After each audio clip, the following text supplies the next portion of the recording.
How freaking cool is that intro video? I'm so excited, guys. So we're live. We're on Sports to Suits. We've got a special bonus episode going today.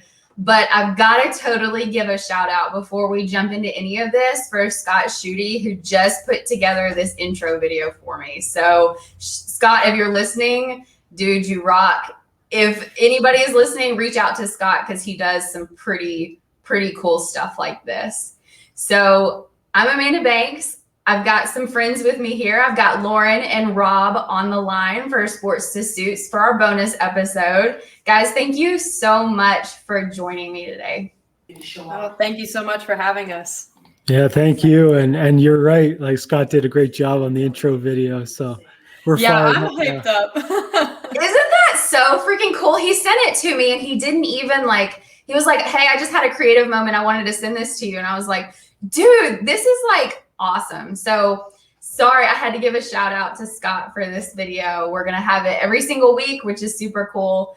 But today, we're going to have this bonus episode. There's a lot of conversation being had right now around mental health, specifically in the athletic community. And so I thought, what better way than to bring on some folks that specialize in this space to where we could just have kind of an open conversation. So Lauren, do you mind just kind of giving the audience a little bit of a background about yourself and some of the things that you're working on?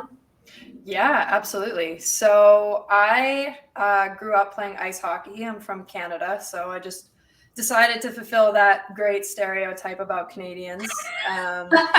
And started at a super young age because my brother played, and I fell in love with the game and really loved the idea of getting to work at new things and being able to hone in on one thing that you wanted to improve on and actually getting to do physical things that allowed you to work on that.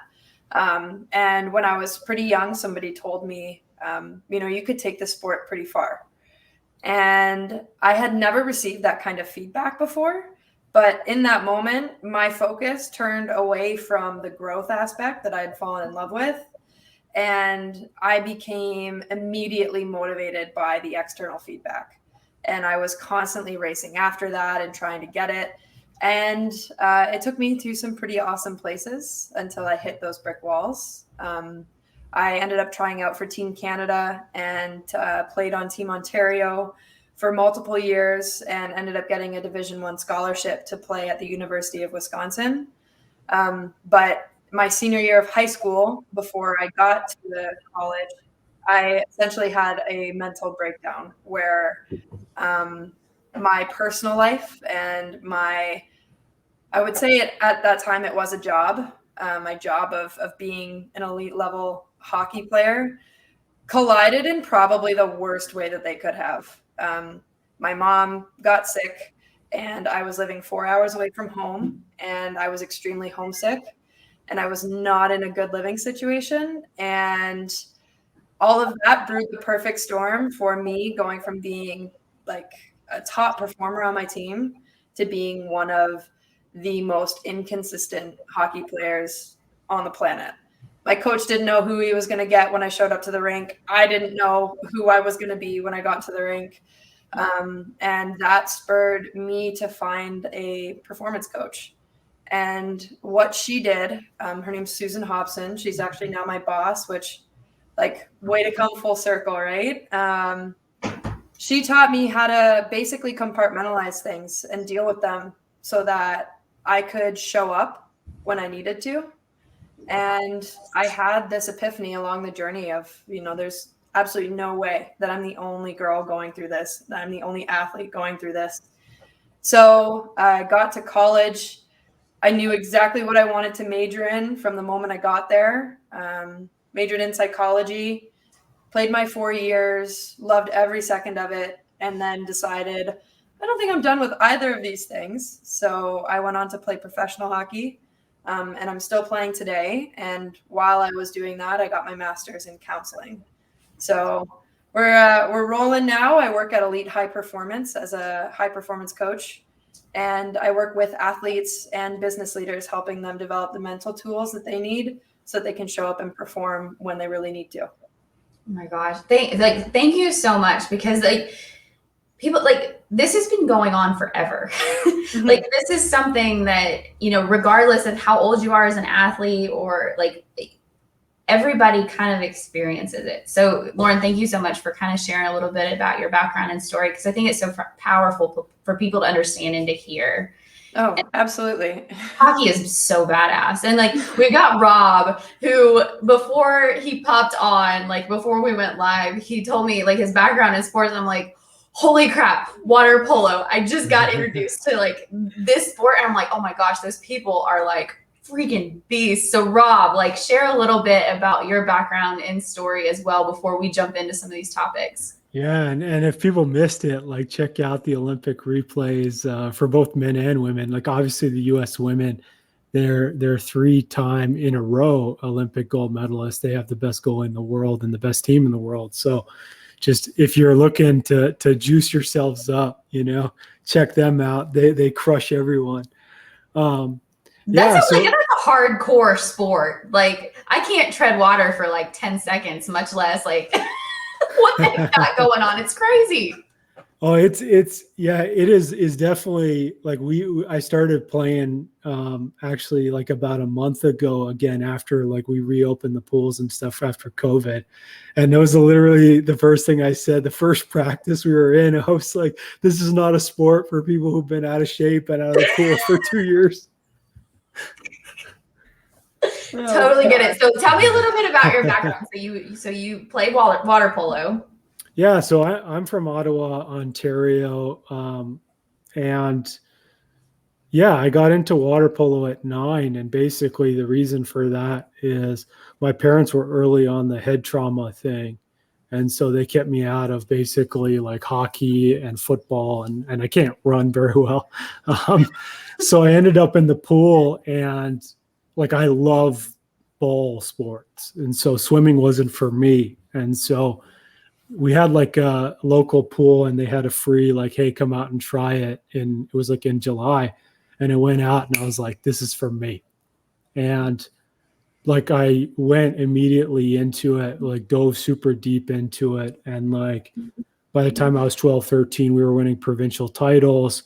We won a national title. I played on the junior national team for, I don't know, a few years. And then at 18, I started looking at whether I wanted to centralize with the senior men's national team or go to college. And I actually wanted to play in the NCAA. And so I started looking out for teams, and I got recruited to go to MIT. And so, no big deal, just MIT. Like no big deal, Rob. Just MIT. So I went to MIT. I got a mechanical engineering degree with a minor in management. I played 4 years there. We weren't great at polo, but obviously, like it's one of the top engineering schools in the world. And when I graduated, I eventually ended up in a job in mining. I started working as a reliability engineer in mining, and I didn't really know what that was. But I started working in this culture, and it was very anti both MIT and anti what I'd learned in polo. And it was very much like, we've always done it this way. Status quo rules the day. And the opportunities that you see and the learning and the growth that you see, they're not valued. It's not something that people want to take action on. And I worked there in total for 2.5 years, but after a year working there, I saved them $35 million. And I walked into my annual review and I was like, this is the ticket up. Like everyone has told me at MIT, like you're destined for greatness. And like, you found all this money, you posted big numbers, and like people are going to love this. And it was actually the opposite. I got a ton of pushback. They like basically every work that I did after that, they never liked it. And it sent me into a tailspin. Like this was something that and I ended up like seeing psychiatrists, got depressed, like I had a suicide attempt. And it's been a long journey back. And like I met Lauren probably about a year ago now. And the reason we started the podcast was Lauren was telling her story about trying out for Team Canada and crying in the closet with depression. And when I was struggling with depression, I was still training, I was still working full time. And I had a psychiatrist literally tell me, Rob, you're not depressed enough, because I could get out of bed and go to work and I could hold down a job, and I always knew that there was people out there that were like me, but I had never met them because you isolate. And then like the group therapy class that I went to, it was just people who were lying in bed all day. And I started noticing that. And like when I talked to Lauren about it, and we met some other people who are in, Susan's community, which I will be working for them next week, starting there next week. Yay! But it's we as high performers, and depending on where we come from, we actually have the most baggage and the most trauma, and that's why we're successful. We do everything we can not to face the reality that is our own. And that is powerful. Yeah. And that's why we're here. Well, it's so powerful. And like, I think that the taboo around it, like I'm very grateful to see that there are a lot more people talking about mental health, especially in the athletic community, because you're right. As high performers, we put so much pressure on ourselves, and we're motivated and geared to continue to, like, at all costs get better. Right. And some of that is the mental health piece. Right. And so, you guys you've shared a little bit about your stories around the mental health piece. And like, I'm really curious, and I don't want to get into like specific people or topics around that, but I want to know, like, why do you think it's just now coming out? Like, people are just now starting to talk about this. And so why do you think that is? I mean, I think for me, it's the nature of 2021. I think it's the nature of Twitter and social media. And I think like the average person, there's a fair amount of people who talk about depression now. And I also think just the loading is so much more, right? And it's like you're literally opening Instagram and getting probably, I don't know how many ever comments every day. And so your psychological load is vastly much more than 1950, where they didn't, like, basically someone have to call you or like walk up to you. Send you snail mail. Like, you get like a load of like snail mail, right? Here's a postcard. Yeah, here's your postcard. So yeah, I just think it's natural to evolve to a point where we talk about it. I mean, it takes a tremendous amount of courage to talk about it openly. It takes a tremendous amount of vulnerability to come out and say, hey, I struggle. Mm-hmm. Even if like your community is very small, even if you're not even doing it like in public, you're just doing it to your family. Mm-hmm. It takes, and some people, like the judgment on the other side of that, like my dad judges me for taking medication, right? And it's like, he doesn't understand the struggles that I go through. And that's because he doesn't have education around it. He's from the old generation, whatever. But the people who talk about it openly and have big platforms, I mean, like, all respect from me. Mm-hmm. Yeah. And I think kind of to go off of that, social media and how accessible information is now has started to break down this long-standing social taboo that we had about mental health. And I mean, you can look back at it historically in terms of the way that we treated people with mental health issues. We put them in asylums, we hid them away from public life so that people couldn't see it because it was this, vastly horrible thing.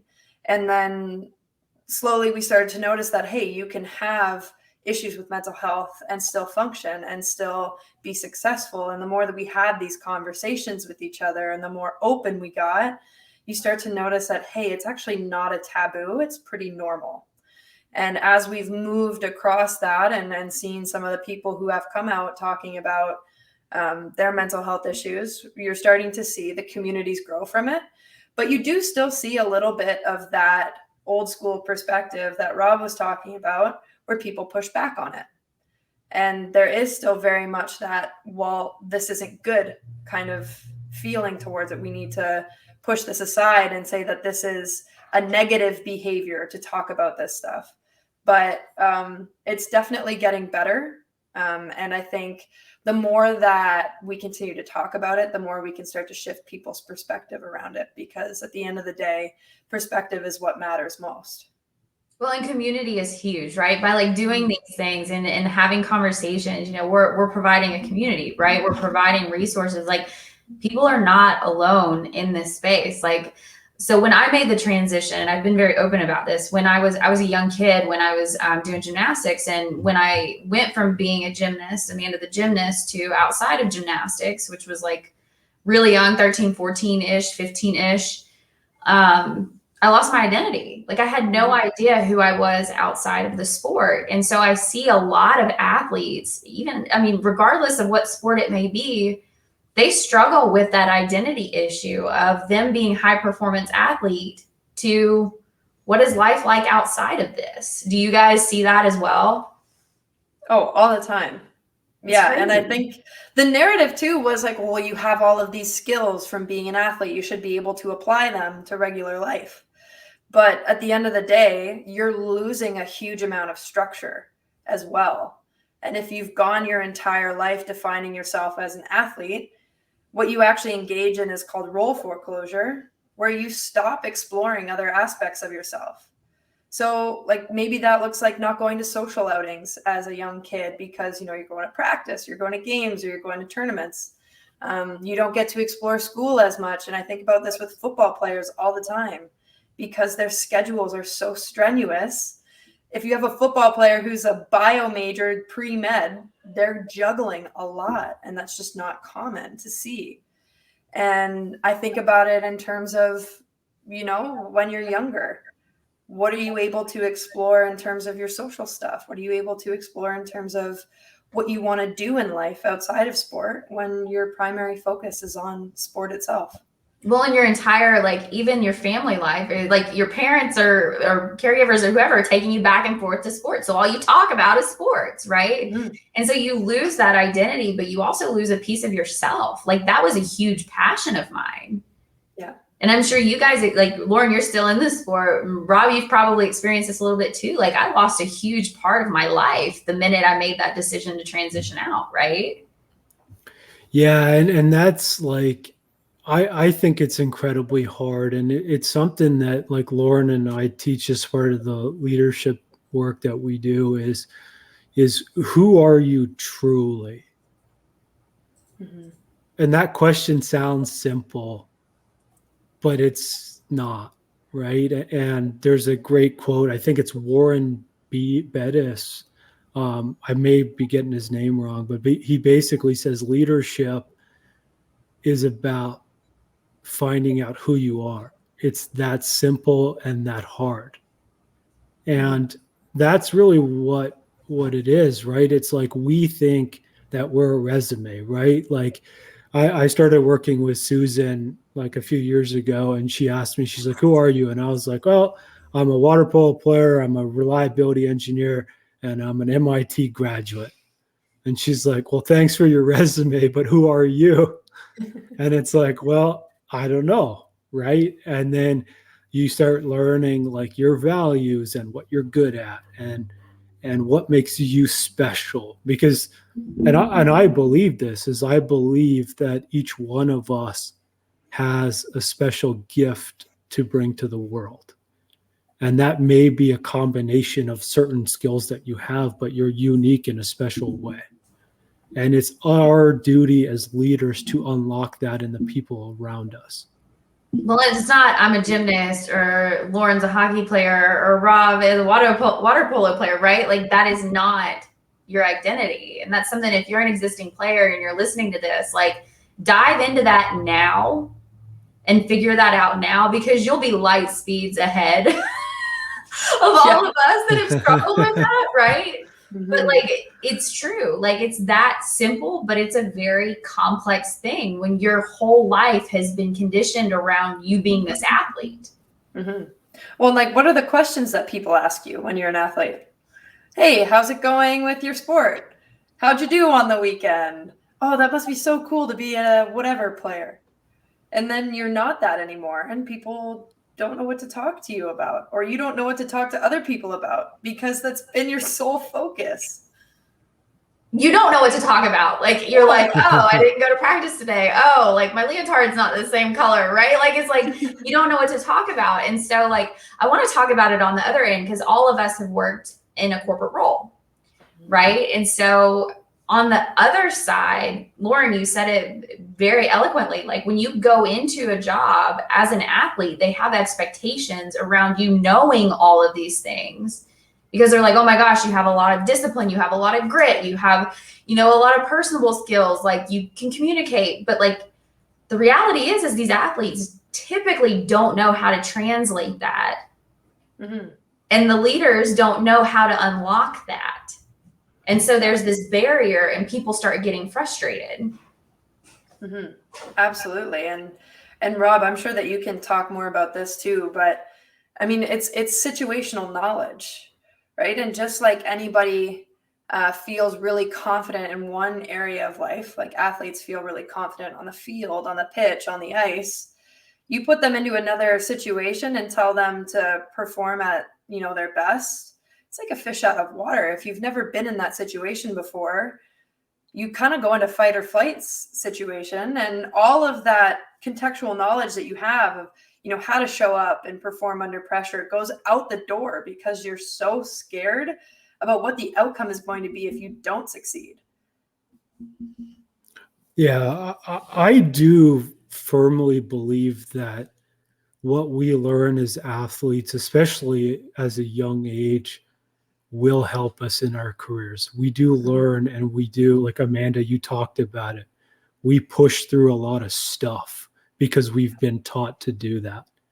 And people who haven't taken things to that high of a level, they don't learn how to do it, so they can give up. And whether that's a good thing or not, like, yes, it can be absolutely, like, if you take it to the extreme max, absolutely, it can be detrimental to your mental health. Like, let's not draw the line. But I do also believe, and what I've seen in my career, I've spent 11 years in corporate, is that I'm not confident that most leaders are able to set up a high performance team at work. And so if you're an athlete, you're used to striving for the best. You're used to grinding day in and day out. You're used to pushing the limits and growing and continuous improvement and psychological safety and like all these elements of a high performance team. And then you walk into corporate and you put on a suit and tie and all of that goes away. And it's like you're putting on a show for somebody else. Mm-hmm. I shall be this corporate guy, right? And like, for me, the hardest thing, like, I didn't understand the people I worked with. I didn't understand that, like, they just go home when like it's 4 o'clock, it's time to go home, right? Mm-hmm. Like, I didn't understand that, like, most of the day they just sit around, have coffee and talk to each other, right? Like, I didn't get it.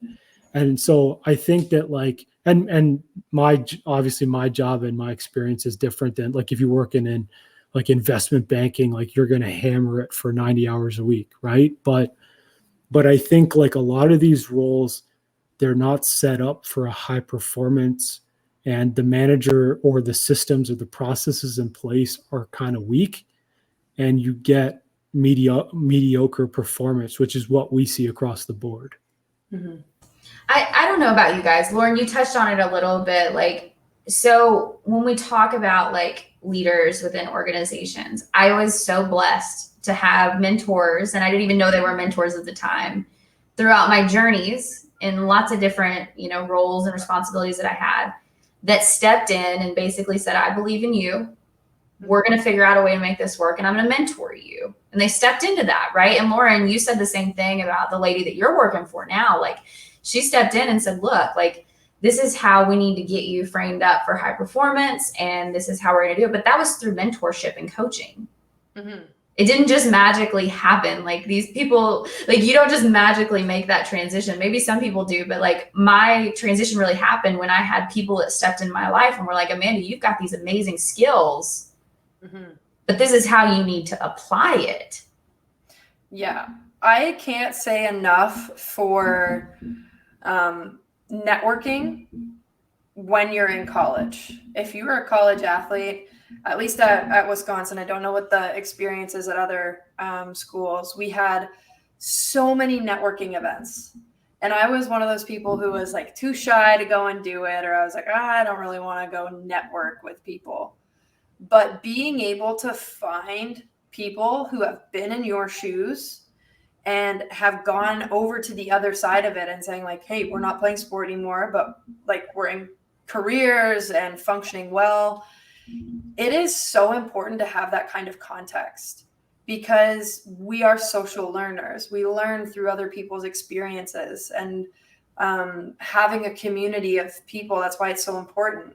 So you can have conversations so that if you haven't had that experience yet, you can hear about somebody else's and kind of put yourself in their shoes so that you have maybe even a little bit of an idea of what it's going to look like before you just throw yourself into the frying pan, you know, and are just faced with a bunch of stuff that you've never even expected before. Well, and not just that, but like when you go from being part of a team to real world, like you lose that team to some degree. And if you have that network already put in place and you have those people and resources, like you're still part of a team. It's just a different team. So don't rely 100% on your sports team to give you that sense of team. Go ahead and start building it outside of that. Mm-hmm. Absolutely. Yeah. And I love, like I'm part of a bunch of different industry groups, and I couldn't support it more. Like, I think you're absolutely right. And it's about, maybe it's not an industry thing for you. Maybe it's like a growth thing, or it's a mastermind about whatever. But it's about surrounding yourself with like-minded people who are driving towards the same thing. And that may or may not exist in your company, but I absolutely recommend you go find it. And the thing I'll say about coaching too is, we cannot look at ourselves in an unbiased way and see not only what's good about ourselves, and as athletes, typically we only see the bad. True. Typical. Right? True. Everything's horrible. We all suck. Right? Like, we see the bad and we don't really see the good. And also we don't see reality. We see what we know or what we've been told. And that's the thing about a coach or a mentor is, or even a therapist also can do this, right? They can hold up the mirror of truth to who you are, and they will tell you, or they can teach you, or they can help you see the gifts that you have and the blind spots that you have. Mm-hmm.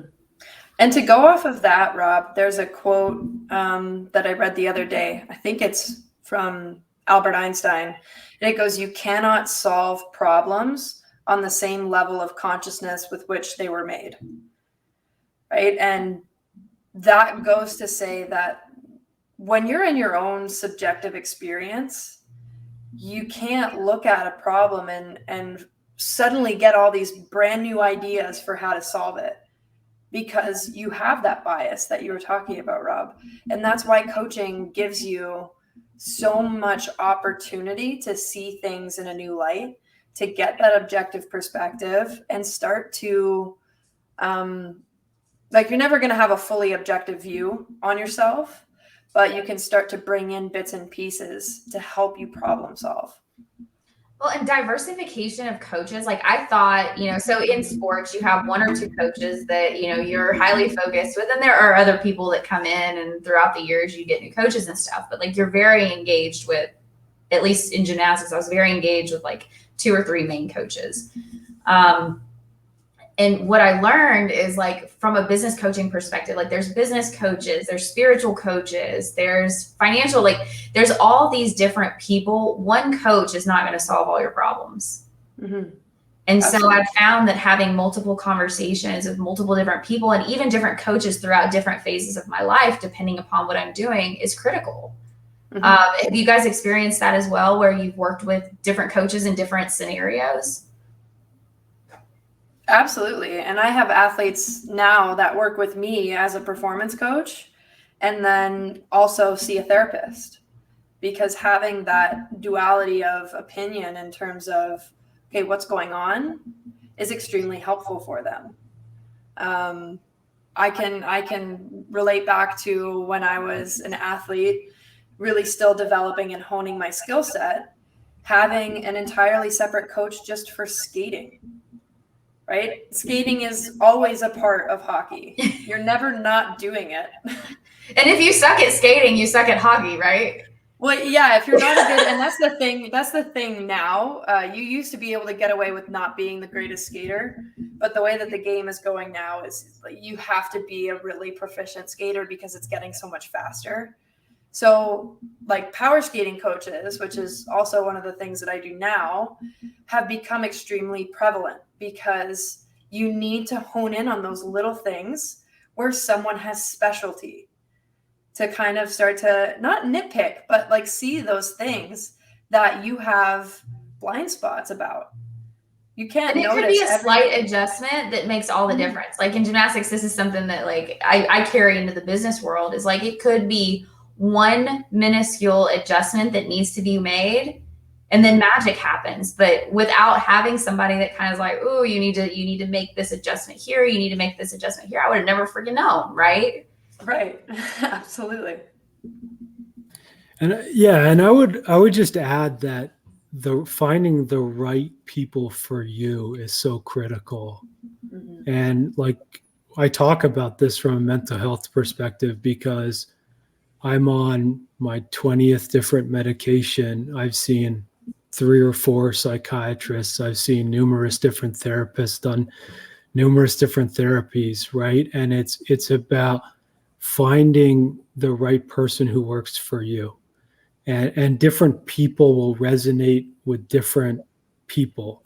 And I think it's like with a coach, it's the same concept, right? It's like, are they an expert in what you need, right? Are they an expert in, maybe it's not now, maybe you need them in 2 years, maybe you're at a different point today, right? Like there's a lot of things to consider, but it's very much, it's not if it's not working, it might not be you or them, it just may not be a good fit.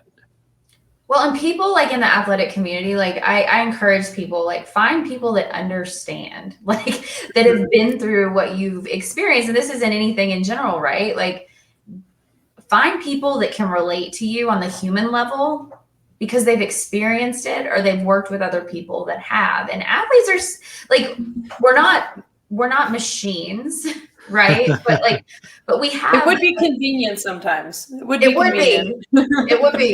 super convenient. But like we have these amazing skills, and some of it is just ingrained into our DNA at this point. Mm-hmm. You know, but if you don't understand or know how to unlock that, Mm-hmm. then you're not really doing anybody justice. Yeah. And I think like to go off of that point, the reason why I connected so well with the idea of coaching and having a coach and then getting into it was because my experience with it was very much like a mentorship kind of thing where Susan had gone through very similar life experiences where she went away to school and had a parent get sick and dealt with a lot of similar issues that I did. And hearing that, I could have said, okay, like, yeah, you're a performance coach. You can help me perform better. But that added another level of, oh, you've been through this. So that means that I must be able to get through it as well. And I don't think you can say enough for how beneficial that extra piece of being able to put yourself in somebody else's shoes, in their story, to see how they got through it, and then imagine how you can also get through it. Well, and it's about transparency as well. Like, and I think in business, like, this is something that's shifting a little bit. Like, people are demanding transparency and complete transparency. And so when you're looking to find a coach or you're looking to partner with a company, like, you got to know if there's alignment and seeking out that alignment. And I think now, like, I'm very appreciative of people that are just like throwing it out there, right? Because that creates the opportunity for alignment. Like, let's talk about that, right? And so we had I host a leadership podcast, and we've been talking about the Great Resignation. And the stats are saying like 40% of people are going to quit their jobs and change companies and change roles within the next 6 to 12 months. And why is that the case? And for some people, it literally is that. They've discovered through the pandemic that their values don't align with the company that they work for. They've discovered through the pandemic that maybe there's a traumatic response to going into the office or to working for the manager. And we've seen stuff like some companies, they leaned into the tracking softwares, right? Like, you can literally monitor mouse movement, keystrokes, how many messages, how many emails, what the person did. And managers that didn't know and didn't feel confident in leading in a remote environment, some of them leaned into that. Yeah, I mean, like, it's control. It's complete control. Micromanagement and control. Like, nobody wants that. So it's how we get to this transparency and why it's so important is leaders need to be transparent and aligned with who they are and the mission that they're on. And there's nothing worse. And I work in I work in heavy industry, and every company says safety is number one, until it comes down to, are you going to spend $1 million on fixing this safety problem or this production problem? And inevitably, they all pick the production problem, and because it makes them more money. And that is where you lose trust, and you have nothing without trust. I mean, I totally agree. Like, I had a really interesting conversation. If you did not watch the recording from, I think it was Wednesday, like, I had a conversation with Martin Stark about, the LGBTQIA community, right? Plus community. And he was like, there was this one bank that put stuff on their website that they were supporting, but when you really dove into it, they weren't supporting at all. Mm-hmm. And then you have another bank that's totally in full support of all of this stuff. And that's who I'm going to partner with. Like, and so, Rob, I couldn't agree with you more. Like, don't get me started on D&I. Oh, we're diving into that world too a little bit. But like, the truth is like, the true company is starting to come out. And that's what people are asking for. So like, from a leadership standpoint, like, I mean, I just posted about my values and my mission and all that stuff. Like, this morning, I was like, I'm throwing it all out there, right? Because here's the reason being is because people are going to align with me, and some people aren't going to align with me. And I respect that. But the people who align with you are the people that you need. You don't need the other people. Agreed. And so like, can we just like, okay, everybody, like, just throw it all out there. Like, throw it all out there. Throw out your mission, throw out your values, because the people that you do need, like Rob said, like, they're going to come to you, and you're going to be able to make magic happen. Mm-hmm. But if there's misalignment, like, you're never going to be able to get anywhere other than frustrated. Right. Yeah. Mm-hmm. But you see, and that's the confidence that you have in yourself, Amanda. Right. And that's like a skill that athletes do develop and can translate, right? Is you feel confident that you're going to put yourself out there and it's going to work out. And I think that, I mean, it's very courageous. It takes an extreme amount of vulnerability to throw yourself out there and say, this is who I am, and this is the mission that I'm on. And like, kudos to that. But it's like, the reason I think a lot of companies don't do it is because it takes that courage. And it's easy to say, hey, we're we're whatever and we're trying to cater to everybody because we, and also, your CFO can say, well, our market size is 7 billion people, right? Like, these are our metrics here. We need to scan key cards. Like, I get it. Like, I understand that there needs to be a level of like the financial, like, I get it. But like, ultimately, this stuff's all coming out. Like, we're watching it real time. The market is shifting. Mm-hmm. People are demanding from leaders, who are you really? And I think people are also appreciating who people truly are as humans. Like, but they have to know. If there's ambiguity to that, they don't know. Lauren, what are your thoughts on all of this? So the main thing that comes to mind for me is, well, this was the first thing that kind of spurred up, was when we say like find people who have the same values as you and that you're really in alignment with. What we're not saying is ignore everybody else's perspective. Agreed. Right? Because I think that we're seeing some of that happen now with how polarized things are getting. Is people are like, oh, these people have the same views as me, I'm going to listen to them and them only. Well, inverse thinking is actually extremely beneficial, and having more perspectives than your own is the best way to go in terms of problem solving, in terms of, creating more educated solutions to problems, being creative.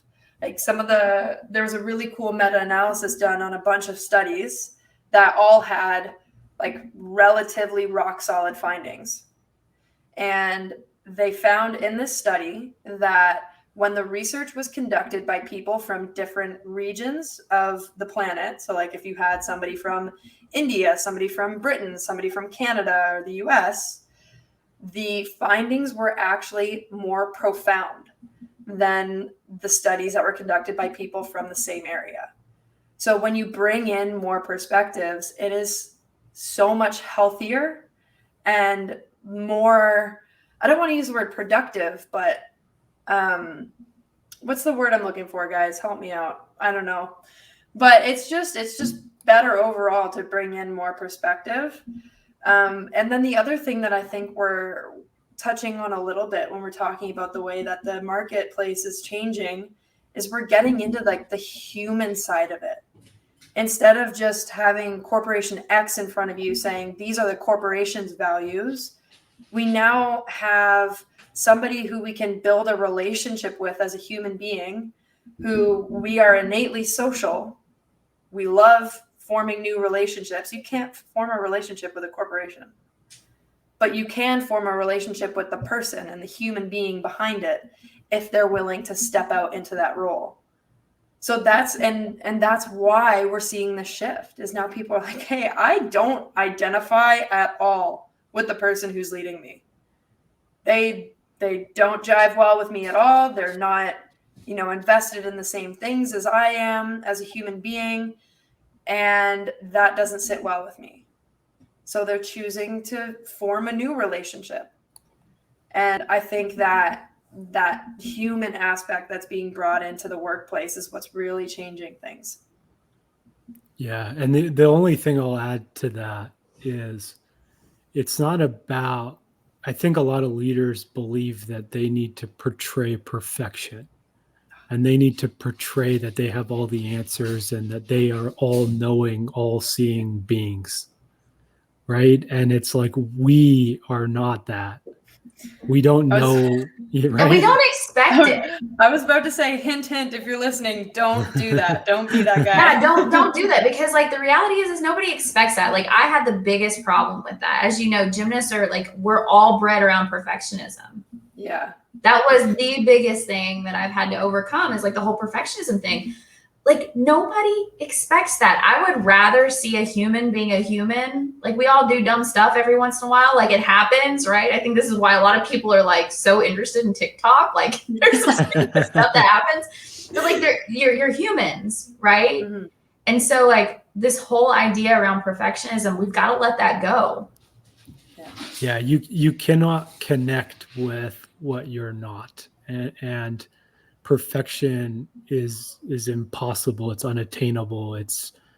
And like even superheroes, like you see every superhero has a weakness, And that's the ability, and that's what makes them human, and it makes us like able to connect to them. And so truly as a leader, it's more about authenticity and showing up as who you are. And if someone asks you something and you don't know the answer, like don't shovel a bunch of crap on them. Just say, hey, I don't know what it is. Like, let me look into it, or let's find out together, or let's ask somebody else, or whatever. It's about being able to say you don't, you're not you're not this guy that what is it, the eye from the Wizard of Oz or something. Even that was smoke and mirrors. Yeah, none of that. We need to get rid of that. I do want to talk before we jump off here, because you guys are solid networkers, and I think that that's something that people need to understand a little bit how to do. So this whole thing came about because Rob reached out to me and was like, hey, I saw your show. Like, we need to have a LinkedIn Live, right? And so there's a level of vulnerability there as well. And so I would encourage everybody, like LinkedIn and Facebook and Instagram and all these different social media platforms, they're powerful resources. Mm-hmm. Yeah. I'm a huge LinkedIn guy. Lauren will have to talk. Huge LinkedIn guy, Rob. Yeah, like I have like 25,000 followers or something on LinkedIn. Yeah, but for me, I mean, the biggest networking tip and the thing that's really changed my life in terms of networking is starting a podcast. And like I do two now. I do one with Lauren and one with Susan. And then I hosted one before by myself for 2 years. And you can literally ask almost anybody in the world to come on your show. And like 90% of people say yes. Like, yeah, if you're going to ask like President Obama or something, like he probably won't say yes. But like, you never know. Come on, like, President Obama. You never know. Literally this morning, we had the guy who wrote this book. He's the CEO of Predictive Index, Mike Zaney, on a podcast. And like, it's like, right? Like you can get guests like that who've written books, who've written the book on whatever topic, and you get to know them. You can ask them what you want to ask them, and you can build a community of like-minded people around a movement. And it's like, to me, it's a lot of work. I'm not saying it's easy. Amanda, Lauren, but it is literally the best networking tool out there. Well, and it gets your voice out there. Like, here's the thing. I don't know what the heck I'm doing on some of this stuff. Like, I still have a lot to learn. I just threw up an introduction video. Like, I just got the paid version of StreamYard, right? Like, I didn't have all the answers, but I had like the complete, just like, whatever, we're going to launch it. We're going to see how this works out. And it's like the fearless nature of it. And so like, as an athlete, you have that, right? Like tap into that. And it's a great, like, people will find you if they align with some of the things that you're talking about. Just do it. Like, it doesn't have to be perfect. If it's 60%, it's 60%. Like, you may get some dislikes. Who cares, right? Like, it's so funny because I literally had that conversation this morning. Is someone reached out to me and said like, hey, Rob, like I wanted to talk about, your tips on a podcast. And I was like, okay, well, what do you want to know? And she was like, well, like, what do you do for SEO? And like, how do you make sure it's number one and all this other stuff? And I was like, well, you got to start first. And then you got to consistently put it out for a long time. And you got to like comment on everybody who comments on your post, reply to them. Everyone who sends you a DM, reply to them. Everyone who sends you an email, reply to them. Help people as best as you can. And then in 2, 3, 4, 5 years, you will be good. It's exactly the same advice I would give to somebody who's starting to play water polo or to swim. I'm sure Lauren would give you exactly the same advice about hockey. It's put into work, be disciplined about it, and in time you will get there. One bite of the elephant at a time. One bite of the elephant at a time. Like, you have to start from zero. Unless, like, we had this conversation, I think with Steven or one of the past past guests, we were talking about, like, unless you're Peyton Manning or Tom Brady, like, if you like, you have to start from scratch. Even when you change jobs, guys, like I went from corporate to entrepreneurship in January. I started from nothing. Like that's just to be expected.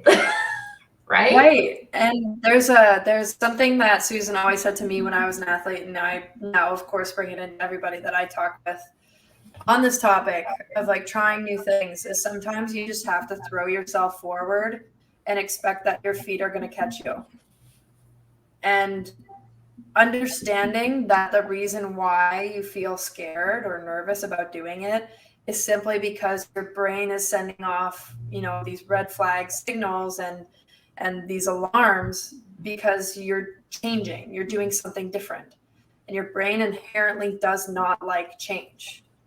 But once you get past that and say, well, you know what, I've changed a lot in the past, why can't I change again? Or why can't I try something new? You just throw yourself into it, and more likely than not, your feet will catch you. I haven't seen many people totally faceplant. And even if you do, there is a lot to learn from face planting. There's so much to learn. Like, it's only on the internet forever. Well, and that's the cool thing about a network. And so I want to leave it here. Like, if you surround yourself with incredible people that want to lift you up, that want to help you get from where you're at to where you're going, regardless of whether or not it's a coach, a mentor, just somebody in your network. If you have incredible people, regardless of whether or not you win or you lose, they're going to be there to support you. So find those people. Find them. Yeah. And when you find them, do whatever you can to help and bring value to them, and they will do the same to you. Mm-hmm. Absolutely. That. So how do people get in contact with you guys?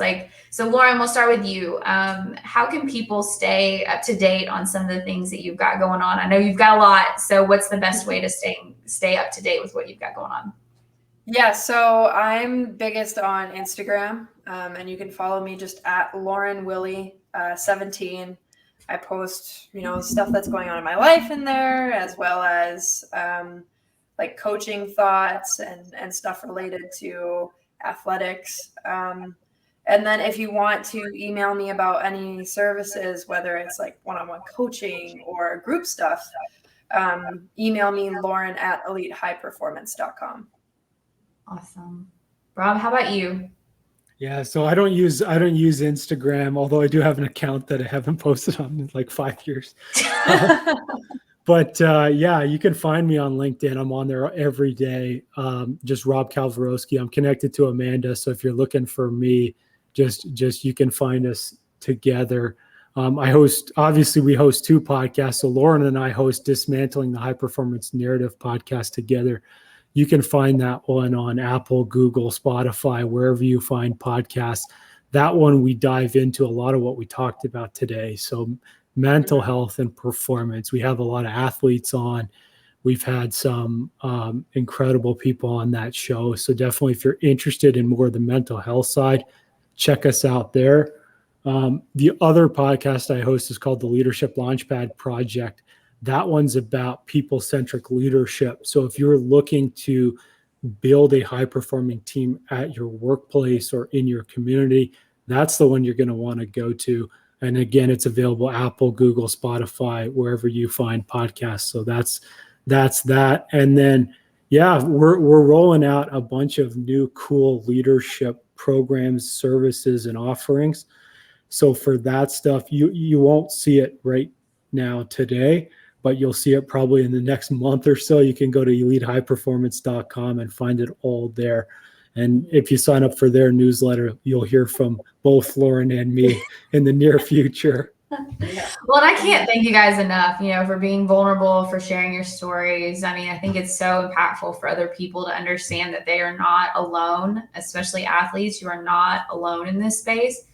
I will say we launched a closed sports to suits group. So if you're looking to be around other, and these are it's a closed group for either existing athletes or former athletes, and kind of helping bridge that gap so that there's a community there. We just launched that a couple weeks ago and would love to have you as part of that group. So definitely reach out to me via LinkedIn if you're interested in being part of that group. And Lauren and Rob are both in that group. I'll be in there every day. So let's go. Well, that's exactly what it's for. I mean, to bridge that gap. So thank you guys again for joining. And this was a very special Friday edition, Friday the 13th. We didn't go down a bad rabbit hole, which was awesome. Yep. But looking forward to continuing the conversations with you guys and wishing you all the best and all the exciting things that you've got going on. And I will see everybody else on Sports to Suits again next Tuesday. And I hope you have a good weekend. See ya. Thanks, Amanda. Thanks so much.